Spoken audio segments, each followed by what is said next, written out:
Hollywood lived and why their work still matters. Val Kilmer. Val Edward Kilmer was born on December 31st, 1959, in Los Angeles, California. The son of Eugene and Gladys Kilmer, he grew up in the San Fernando Valley with a strong interest in art and performance. After his parents' divorce and the tragic death of his younger brother Wesley, Val turned increasingly to acting as both an outlet and a passion. His talent became clear early on, and he attended Chatsworth High School, where he was classmates with future actors Kevin Spacey and Mare Winningham. Kilmer's dedication to the craft led him to Juilliard's drama division, where he was one of the youngest students ever admitted. By the early 1980s, he was working in stage productions and making his way into film. His breakout came in the comedy Top Secret 1984, which showed his sharp comedic timing. 2 years later, in 1986, Kilmer took on the role of Lieutenant Tom "Iceman" Kazansky in Top Gun. The film was a global sensation, and Kilmer's steely presence made him one of Hollywood's most in-demand young actors. Through the 1990s, Kilmer showcased his versatility. He gave a chilling performance as Jim Morrison in The Doors, 1991, one of his most acclaimed dramatic roles. He starred as Doc Holliday in Tombstone, 1993, delivering a performance that remains a fan favorite. He also entered the superhero pantheon as Batman in Batman Forever, 1995. His role in Michael Mann's Heat, 1995, further demonstrated his ability to stand alongside legends like Al Pacino and Robert De Niro. However, Kilmer's career was not without controversy. He developed a reputation for being difficult on set, something he later admitted came from his perfectionist nature and devotion to authenticity. Despite this, his body of work remained strong, with roles in The Saint, 1997, Wonderland, 2003, and Kiss Kiss Bang Bang, 2005. In his personal life, Kilmer married actress Joanne Whalley in 1988, and together they had 2 children, Mercedes and Jack, before divorcing in 1996. He maintained a close relationship with his children throughout his life. In the mid-2000s, Kilmer faced a major health battle. He was diagnosed with throat cancer, which led to significant treatments and surgeries that permanently affected his voice. For years, he was largely absent from Hollywood, but his resilience and faith he was a devout Christian Scientist kept him hopeful. In 2021, he appeared in Top Gun: Maverick, reprising his role as Iceman in a deeply emotional scene that acknowledged both his character and his real-life health struggles. On April 1st, 2025, Val Kilmer died at the age of 65 from complications related to pneumonia. His death was met with tributes from across the film world, celebrating a career that spanned comedy, action, and drama. Kilmer's legacy is that of a gifted actor who never stopped striving for authenticity and whose performances remain some of the most memorable of his generation. Michael Madsen. Michael Madsen was born on September 25, 1957 in Chicago, Illinois. The son of a firefighter and a writer, he grew up in a working-class household, developing toughness and independence early in life. His sister, Virginia Madsen, would also become a successful actress. Madsen began acting in the early 1980s, working his way through small roles before landing parts that highlighted his rugged charisma. His breakthrough came in 1992 with Quentin Tarantino's debut feature, Reservoir Dogs. As Mr. Blonde, Madsen delivered a performance that was both terrifying and magnetic. The infamous "Stuck in the Middle with You" scene, where his character casually tortured a hostage, became one of the most talked about moments in modern cinema and defined Madsen's screen persona. He went on to appear in a number of crime and action films throughout the 1990s, including Free Willy, 1993, Donnie Brasco, 1997, and Species, 1995.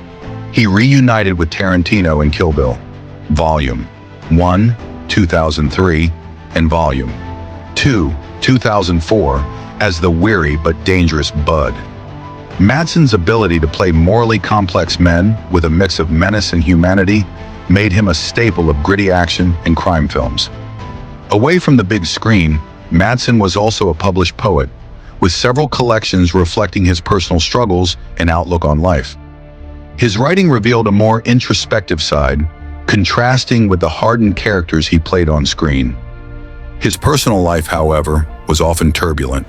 He was married 3 times and had several children, including actor Christian Madsen.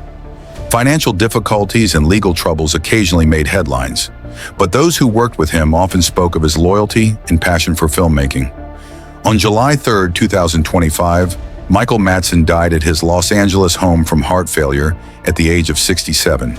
His death was widely mourned in Hollywood, particularly by Quentin Tarantino, who considered Madsen one of his most trusted collaborators.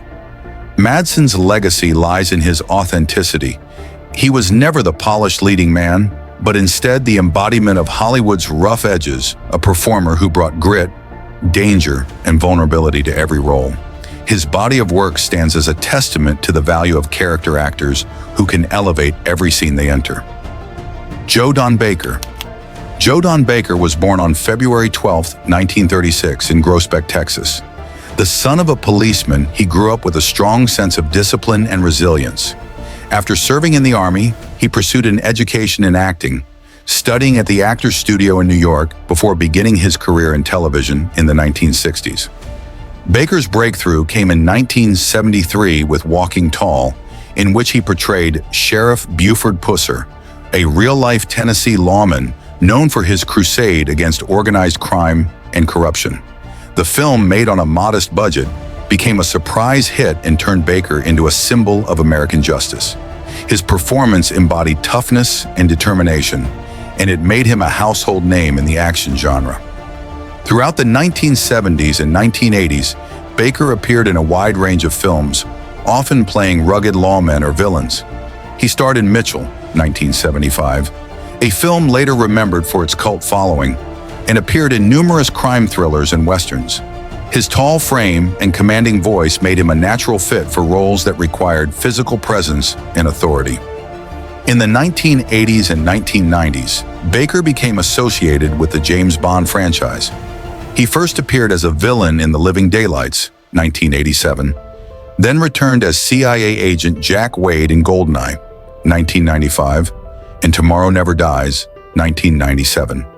These roles introduced him to a new generation of action fans and solidified his place in the genre's history. Despite his fame, Baker remained a private man. He never sought out the celebrity lifestyle, preferring to live quietly away from Hollywood. His colleagues often described him as professional and no-nonsense, a reflection of the roles he played on screen. Joe Don Baker passed away in May 2025 at the age of 89 after a battle with lung cancer. His death marked the loss of one of the classic American tough guys, a performer who bridged the worlds of westerns and modern action films.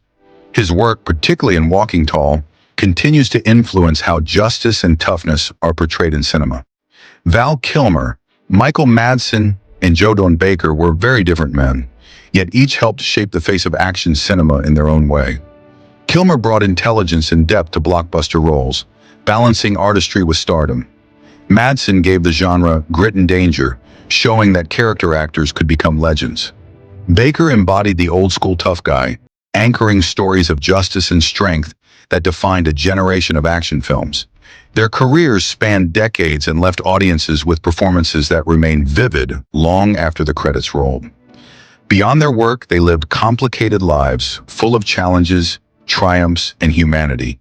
Their deaths remind us of the passage of time, but their films ensure they remain with us. In the end, action cinema is about more than stunts and spectacle. It's about the people who bring those stories to life. Val Kilmer, Michael Madsen, and Joe Don Baker gave us unforgettable characters and moments that will continue to resonate with audiences for years to come. Their legacies are secure, and their stories remain part of Hollywood history. Comment on which tragic deaths of famous people we should investigate next, and feel free to subscribe to support us.